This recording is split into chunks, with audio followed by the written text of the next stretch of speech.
Señor les bendiga. Hoy es un día especial, un día en el que venimos a reunirnos con nuestro amado. Y estamos ansiosos, estamos contentos porque logramos llegar. A pesar del frío, del cansancio, logramos llegar. Y eso es importante. Vamos a presentarnos, a dejar nuestras mochilas, nuestras cargas aquí delante de los pies del Señor, para que Él nos ayude. Amén. Si tiene una necesidad, si tiene una petición en su corazón, si está enfermo, póngalo aquí delante del Señor. Cierre sus ojitos, su corazón al cielo. Padre, en el nombre de Jesucristo, Señor, te damos gracias. Gracias, Padre amado, porque hemos podido venir a este lugar. Señor, porque sabemos que es nuestra cita con usted. Es donde sentimos su presencia, Padre, sentimos su abrazo, su calor. Donde sabemos que su cobertura está en medio nuestro. Donde sabemos, Señor, que usted, aunque no lo veamos, Padre Celestial, sabemos que está al lado de cada uno de nosotros. Señor, activamos en esta hora a los ángeles, Padre Santo, para que estén en este lugar. Rechazamos, Señor, toda obra del enemigo, todo lo que impida, Padre, que en este día podamos alabarte con libertad, Señor. Podamos levantar nuestros brazos al cielo, Señor, para demostrarte cuánto te amamos y cuánto necesitamos de ti.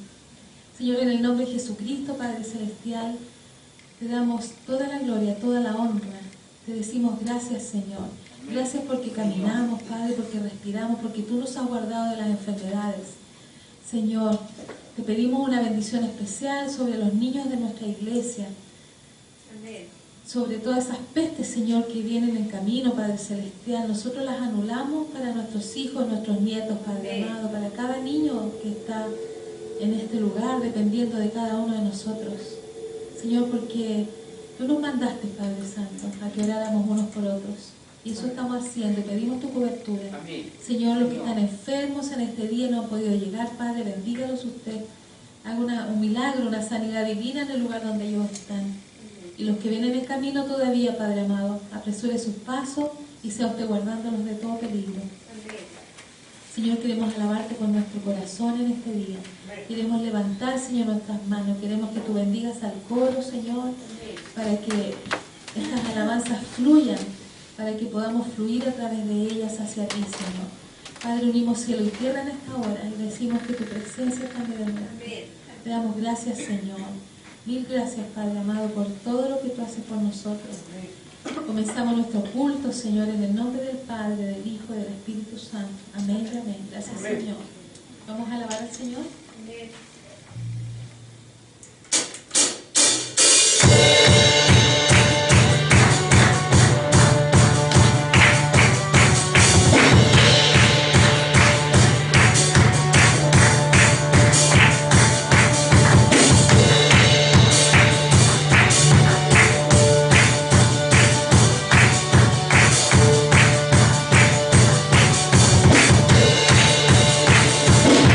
Hosanna.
Blue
Pastor Víctor va a predicar el día. Que el Señor le bendiga.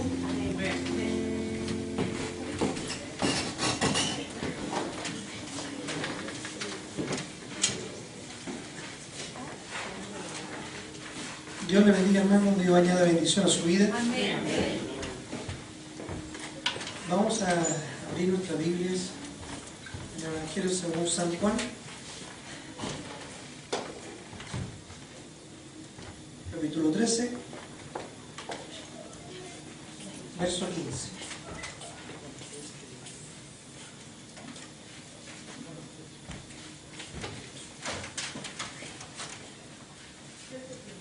San Juan 13, 15.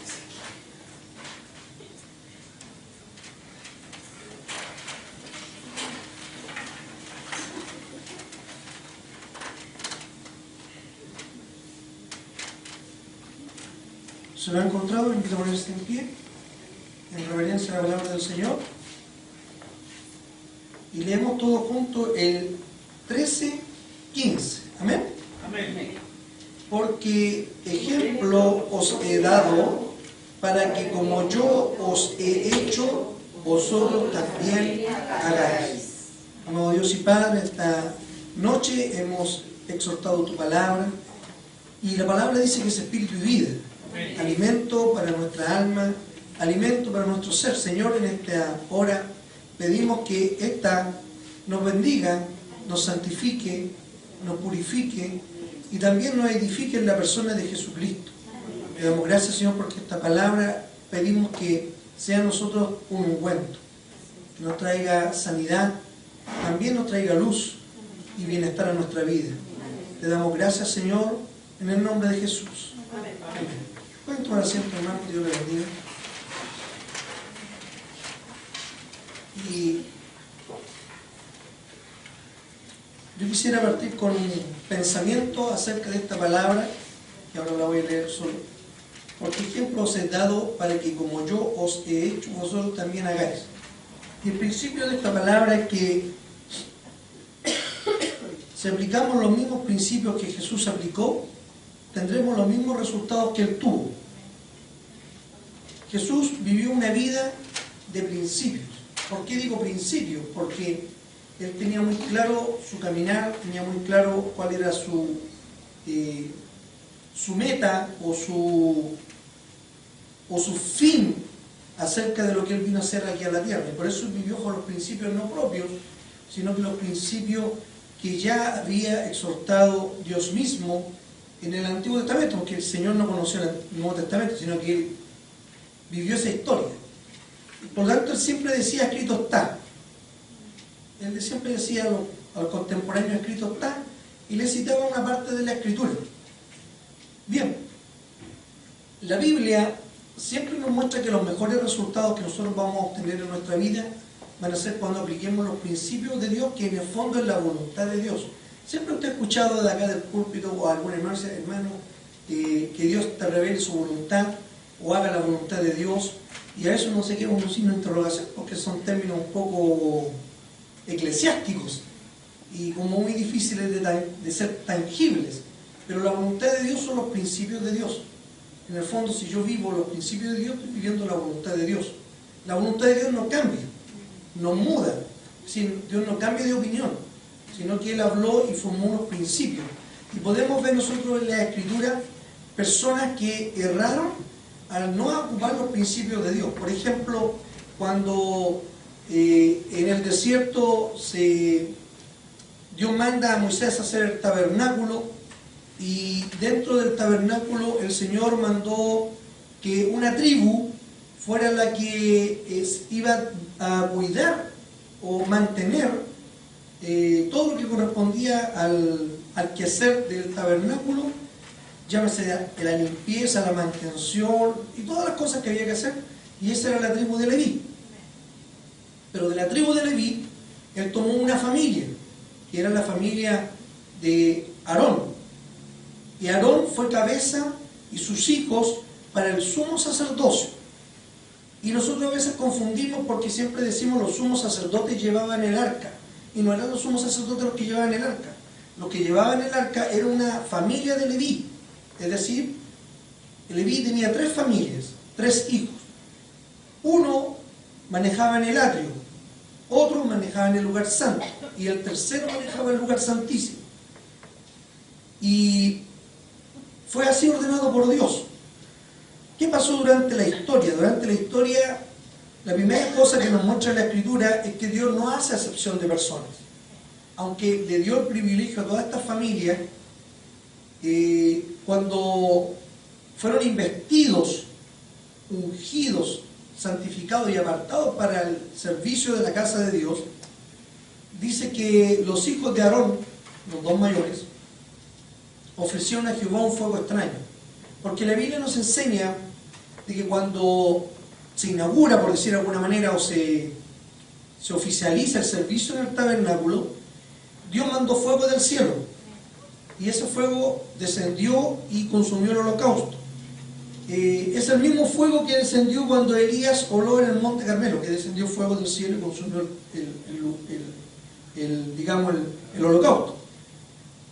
Aquí desciende fuego del cielo y estos hijos de Aarón quisieron servir a Dios con los incensarios y le echaron un fuego extraño, dice la Biblia, porque era un fuego común, no era un fuego que había bajado del cielo.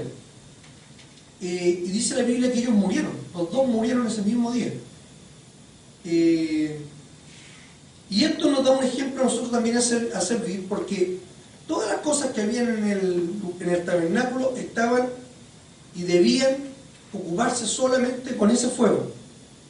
Por lo tanto, la misión de los sacerdotes, es decir, de los levitas de la tribu que estaba a cargo del atrio, era que ese fuego nunca se apagara. Y le suena parecido cuando dice la palabra en el libro de Samuel, dice que Elí ya era anciano y Samuel era joven, pero dice que había poca profecía y todo el tema, y había poca luz, había poco fuego. Se está refiriendo simbólicamente a esto.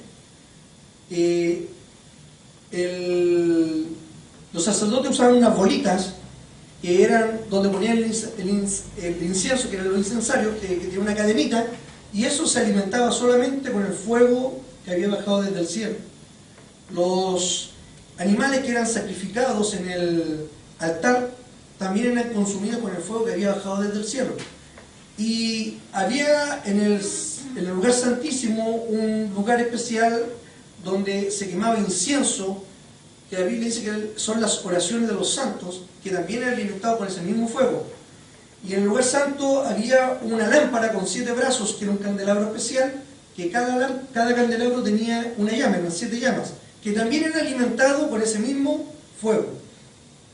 Y todo esto es un simbolismo para nuestra vida hoy en día, porque yo no puedo entrar delante de la presencia de Dios con mi fuego, que es un fuego extraño. Yo no puedo leer la palabra e interpretarla con mi sapiencia o con mi humanidad si Dios no me da revelación acerca de esto. Fuego extraño. Yo no puedo adorar a Dios o buscar un sustituto si no está el fuego de Dios en mi vida. No tiene que haber un fuego extraño, tiene que haber el fuego que desciende solamente desde el cielo. Cuando yo quiero ofrecerle a Dios un fuego extraño, va a pasar que voy a morir. No va a haber vida. ¿Se entiende? Entonces yo tengo que buscar primero, ¿qué cosa? El fuego de Dios. Su presencia, sus principios. Otro personaje que la Biblia comete un error fue David. David, cuando va a buscar el arca de Dios, dice que el arca ya llevaba, había sido tomada por los enemigos, que eran los filisteos, y el arca, cuando fue rescatada estuvo 20 años, escúcheme bien, 20 años en un lugar. Cuando el arca fue rescatada, no participó ningún hombre, sino que Dios mismo se defiende solo, por decirlo de alguna manera. ¿Me entiende? A veces nosotros en nuestra vida queremos defender el Evangelio o queremos defender la honra de Dios. Pero yo quiero decirle, hermano querido, que la palabra de Dios se interpreta a sí misma. Es decir, está toda la información acá, no hay nada oculto, no hay nada escondido, está todo acá. Lo que nos falta es luz, ese fuego del cielo, para poder tener un corazón que sea blando para escuchar y ser obediente a la palabra. Todos conocemos la historia que el arca estuvo cautiva en tierra filistea durante 6 meses. Y ellos eran un pueblo que tenía príncipes. Y dice que cada príncipe, cuando tenía el arca en su poder, le venían puras calamidades, tragedias o penurias. Tumores, peste, las mujeres quedaban estériles, empezaron a pasar, las cosechas no tiraban porque los ratones se comían las cosechas, etcétera, etcétera, etcétera.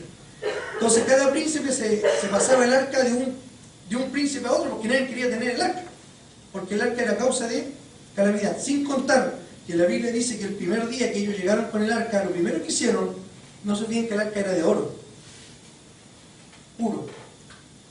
Por lo tanto, era un elemento carísimo, por decirlo monetariamente. Y ellos lo llevaron como gran trofeo al templo de su Dios. Y dice que el otro día, cuando fueron a verlo al templo, dice que el Dios estaba tirado delante del arca, si estaba humillado. Era por decir algo así, una estatua, un monumento de un Dios. Y estaba en el suelo, se había caído. Entonces ellos lo pararon. Y la Biblia dice que el segundo día, cuando fueron de nuevo al templo, dice que la estatua estaba de la misma forma como lo habían encontrado el día anterior. Pero ahora se le habían cortado las 2 manos y la cabeza. Y ellos tuvieron miedo. Y sacaron el arca de ese lugar. Bien. Cuando estos hombres dijeron, si realmente es el Dios de Israel el que trae todas estas calamidades, vamos a hacer lo siguiente. Vamos a tomar 2 vacas recién paridas.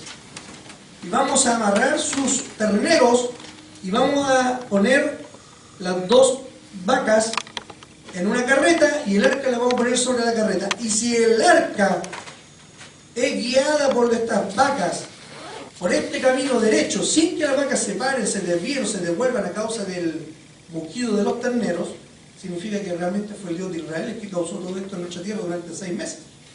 Efectivamente dice que las vacas se pusieron a caminar y se fueron, nunca más volvieron. Se fueron con el arca y los filisteos entendieron que era el Dios de Israel el que había causado todo esto. ¿Cuál fue el problema? El problema es que cuando llegó a tierra israelita, vieron bajar por la colina las vacas con el arca, se pusieron muy contentos. Y abrieron el arca, dice la palabra, cosa que no podían hacer. Y dice la Biblia, por no respetar los principios de Dios, murieron más de 50.000 personas ese mismo día, solamente por mirar lo que había dentro del arca. De ahí pasaron 20 años. Hasta cuando David dijo que quería llevar el arca a Jerusalén.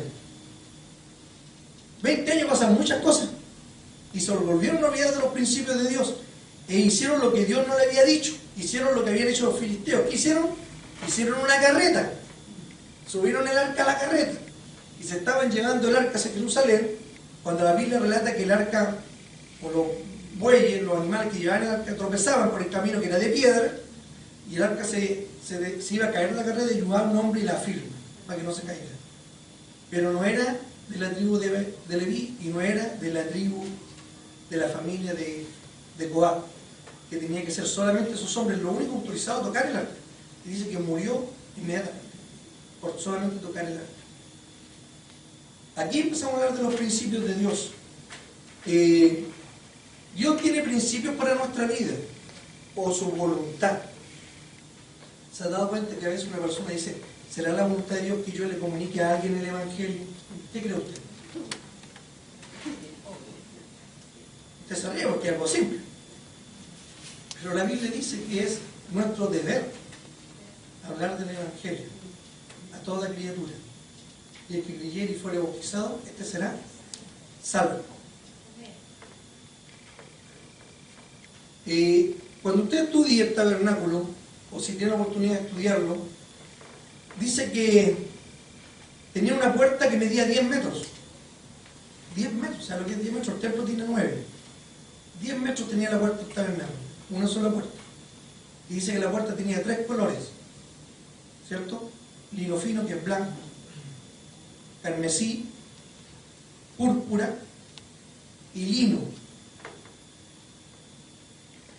Y la Biblia me dice a mí que la entrada para la salvación está revelada en 4 evangelios: Marcos, Mateo, Lucas y Juan. Es ahí donde habla acerca de la salvación.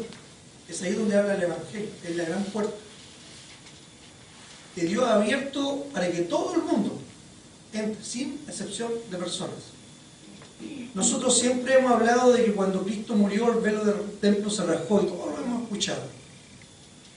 Pero poco sabemos que ese era el velo que tapaba el Santo Santorum. Cuando los levitas tenían que desarmar digamos, el tabernáculo, ellos tomaban esa gran tela y caminaban de espalda. Y con esa tela tapaban el arca, porque no la podían ver. Los únicos que podían ver el arca, los únicos que podían oficiar el arca, eran los hijos de Aarón, nadie más. Ni un levita podía ver el arca. Todos entraban de espalda. Pero la Biblia dice que Cristo, cuando muere, raja el velo desde arriba hacia abajo, para que todos puedan ahora entrar libremente a la presencia de Dios. Por eso cuando Jesús resucita, le dice a la mujer, en este caso habla con María, pero le dice a la mujer, que no lo toquen porque él tiene que entrar a la presencia del Padre. ¿Lo ha leído usted alguna vez? Porque ahí terminaba la labor. En el tabernáculo había todo tipo de utensilios, excepto uno, de lo que usted está sentado. No habían sillas, no habían bancas. El sumo sacerdote, los sacerdotes y los levitas no tenían acceso a descansar. Estaban siempre trabajando en el lugar, sea el atrio, el lugar santo o el lugar santísimo. No había donde sentarse, porque ellos eran peregrinos, y eso significaba ese lugar. Pero cuando Cristo va a la cruz, muere y resucita, dice el libro de Hebreos que Él se sienta al lado de Dios. Usted que no es judío no entiende, pero si fuese judío entendería de que la obra está consumada. Por eso Él dijo, consumado es. La obra se acabó. Ya no hay más sacrificio por los pecados. Ya no hay más trabajo por esto. Ya se acabó. La obra de Cristo es única. Él murió por todos los pecados desde el principio del hombre, es decir, desde Adán hasta el último hombre que haya sobre esta tierra, que no lo conocemos cuál sea. Pero todo ese universo, en una sola vez, Cristo cumple con esto y Él se sienta. Por eso, cuando el Señor habla a los apóstoles y le dice que no tomaré más de este vino hasta cuando esté en mi reino, y ellos van a estar sentados. Se da cuenta que cuando uno trabaja, independiente del trabajo que sea, si sea manejar en un computador, en una oficina, en la casa, donde sea, lo más placentero es cuando uno se saca los zapatos y se recuesta. Oh, qué rico, ¿cierto? como que ya descansé. Hay algunos que vienen abriendo la puerta de la casa y ya como que se relajan, así ya no me duelen nada más, como que ya tienen un relajo. Mientras nosotros, hermanos, estemos en esta carne, estemos en esta vida, vamos a estar trabajando. Pero luego de esa palabra vamos a estar en el descanso de nuestro Señor. Y el descanso significa que ahí se acaba toda obra. No significa que el hombre entre en un estado, como dicen los hindú, que se fusiona con un Dios etéreo. No, usted sigue siendo la misma persona, pero significa que entra en el descanso las obras de esta vida. Cristo muere, resucita, y el libro de Hebreos dice que Él está sentado. Ahora bien, todos los libros de la Biblia nos mencionan que en el cielo solamente hay un solo trono. No hay dos. No hay uno para el Padre y uno para el Hijo. Hay un solo trono. Y lo más maravilloso es que la Biblia dice que usted se va a sentar en ese trono. En el trono donde se sienta Dios. Usted dirá, qué bueno, ¿cierto? Qué recompensa más grande sentarme en el trono de Dios. Pero el texto continúa. Dice que usted se va a sentar, no en el trono de Dios solamente, usted se va a sentar en las rodillas de Dios. Porque la palabra de Dios dice que Él nos va a tomar, nos va a sentar en su regazo, en el fondo de su rodilla, como un pequeño niño. Y dice que nosotros vamos a llorar. Dice, y Él enjugará todas nuestras lágrimas. Porque nosotros estamos en una etapa de lucha, como dicen los profetas, siempre estamos luchando. Los profetas que tienen otras cualidades distintas al común de las personas, ellos ven entes espirituales todo el tiempo. ¿Contra qué lucha usted? Lucha contra su suegra, lucha contra su suegro, lucha contra su marido, lucha contra su hijo, el hijo lucha contra el padre, el que trabaja lucha contra el jefe. Estamos todos en una lucha. de carácter, de pensamiento, de autoridad, de responsabilidad, de tiempo.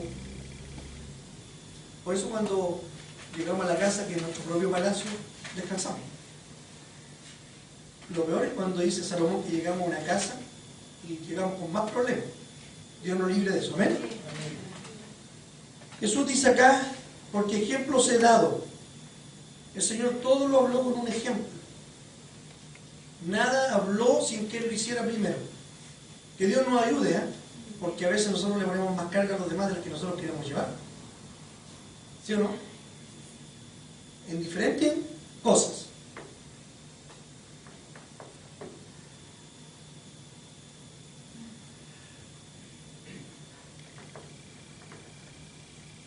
Ya para terminar,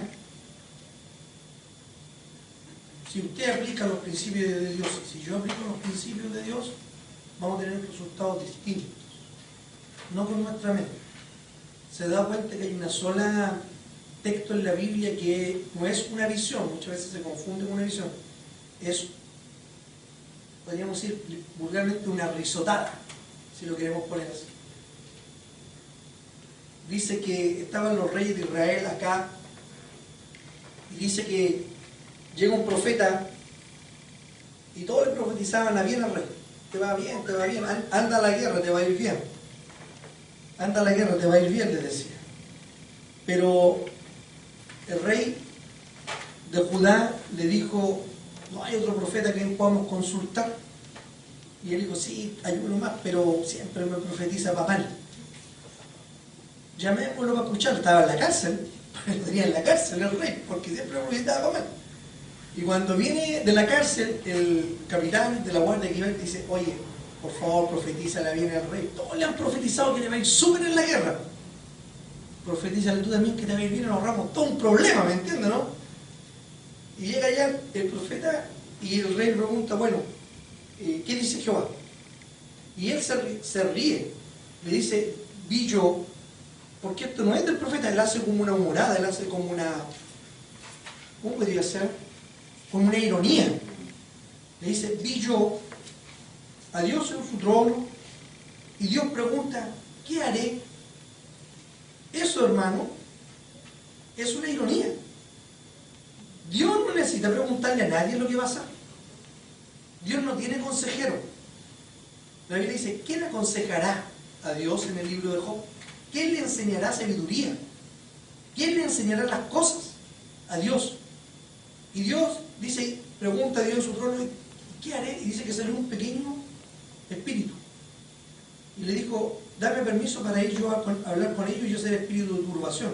Eso es una ironía. Se está riendo el profeta en la cara del rey. Por eso el rey se enoja, le dice, te conjuro o te juramento en el nombre de Jehová, dime la verdad. Y el rey le dice, vi al pueblo como ovejas sin pastor. Es decir, si vas a morir. Todos los otros le habían dicho que iba a ganar. Y este le dijo que iba a morir. Hermano, Dios no necesita un consejero. No necesita que nosotros le demos consejo. Que a veces en nuestro corazón queremos hacer las cosas muy bien. No se olviden de que la mamá de Jacob quería hacer las cosas como ella quería, ¿o no? Pero no conforme a la voluntad de Dios. Y ella hizo lo que hizo según su corazón. Y todos sabemos cuál fue el resultado. Primero, que los dos hermanos se enemistaron. Segundo, que ella, el hijo que ella amaba, se tuvo que ir a tierra extranjera. Tercero, ella murió sin ver más a su hijo. Lo perdió. Cuarto, ¿qué decía ella? Tu papá está viejito, se va a morir. El viejito aguantó 20 años más. Si él se fue y volvió y el papá todavía estaba vivo. ¿Y quién se murió? La que estaba sana, hay que tener cuidado. ¿Ah? ¿Sí o no? Ella que se sentía con todo el vigor, con toda la fuerza, ella se murió. El viejito no se murió. Lo tercero, lo quinto, que es más grave, ella pensaba que el papá era un hombre carnal. Es decir, que su esposo era un hombre carnal. que no entendían la diferencia de que el que tenía que ser bendecido era Jacob y no Esaú. Porque ella recibió una palabra de Dios cuando los niños estaban en el vientre, que el menor iba a ser mayor, que el mayor iba a servir al menor. Y ella pensó que esa palabra la hacía más espiritual que el papá. Pero el papá tenía más discernimiento espiritual, porque al final la bendición se la llevó Jacob, no la que se robó. Porque la Biblia a mí me enseña de que le dio dos bendiciones. Le entregó la material y la espiritual se la entregó no siendo engañado, sino que siendo correctamente en todo su estado se la dio. Porque él siempre supo que la bendición mayor, que era la espiritual, era para el hijo menor, a Jacob. No era para eso. Él siempre lo supo. Así que usted no juzgue un libro por su tapa. Y no sea como esa mujer que dice, no, si este es carnal, no entiende nada de las cosas espirituales. ¿Saben qué me dice la palabra que entiende las cosas espirituales? El que se somete a la palabra de Dios. El que hace los principios de Dios, ese, delante de Dios, es un hombre y una mujer espiritual. Al que tenga oídos para oír, que oiga lo que el Espíritu dice a la iglesia. Si nosotros andamos en obediencia, ¿qué dijo Pablo para resumir? Dijo, él siendo igual a Dios, teniendo la misma forma de Dios, no tomó como cosa superior, sino que fue obediente, se hizo hombre. Y estando en la condición de hombre, se humilló a sí mismo, teniendo muerte y muerte de cruz. Y esa muerte de cruz es la que a usted y a mí nos capacita hoy en día para poder entrar a la tierra prometida o al cielo. ¿Usted sabe cuándo se acabó el ministerio de Jesús? Que mira, para todos es fácil, cuando lo crucificaron. ¿Sí o no? No, no se acabó. ¿Sabe cuándo se acabó? Cuando la Biblia me dice que Andrés, uno de los apóstoles, usted sabe quién es Andrés, ¿cierto? Fue el primer convertido en el ministerio de Jesús, fue Andrés. Andrés trajo a Pedro. Pedro se convierte. Andrés trajo a Natanael. Natanael se convierte. Algo tenía Andrés, ¿o no? Y Andrés trajo a unos griegos. Y cuando el Señor escuchó eso, dijo, mi hora ha llegado. ¿Por qué? Dijo, mi hora ha llegado, porque al principio de su ministerio él dijo, yo he venido a las ovejas descarriadas de Israel. Solamente él predicó y habló a israelitas, pero cuando Andrés le trajo gente que no era israelita, que era griega, que era gentil, él dijo, hasta aquí llegó mi hora. Porque la palabra que nos fue traída a todos nosotros no fue obra por la boca de Jesucristo, fue por la boca de los apóstoles. ¿Se entiende? Hasta ahí llegó la obra del Señor. Ahora nos toca a nosotros terminar esa obra. Como siempre se nos ha enseñado en su Biblia, el libro de los Hechos de los Apóstoles es el único libro que no tiene un término. No está cerrado, está abierto. Porque el tiempo de los gentiles, el tiempo de la iglesia está abierto. Donde el Señor sigue actuando y se sigue moviendo de la misma manera que se movió antes. Así que si usted quiere saber cuál es la perfecta voluntad de Dios para su vida, solamente tiene que preguntarse qué principio de Dios usted está aplicando en su vida y cuál no. No está difícil, ¿cierto? ¿O está muy complicado? Lo que nos han enseñado desde el principio, como dijo Juan, hijito, no traigo otro evangelio, el evangelio es el mismo que había escuchado, que Dios es amor. Y el evangelio está basado en el amor. ¿Cuáles son los principios? Los mismos que usted ha escuchado desde siempre. Cuando nosotros pasamos un principio de Dios, cuando nosotros nos saltamos un principio de Dios, ¿sabe lo que pasa? Lo primero que pasa es que el Espíritu Santo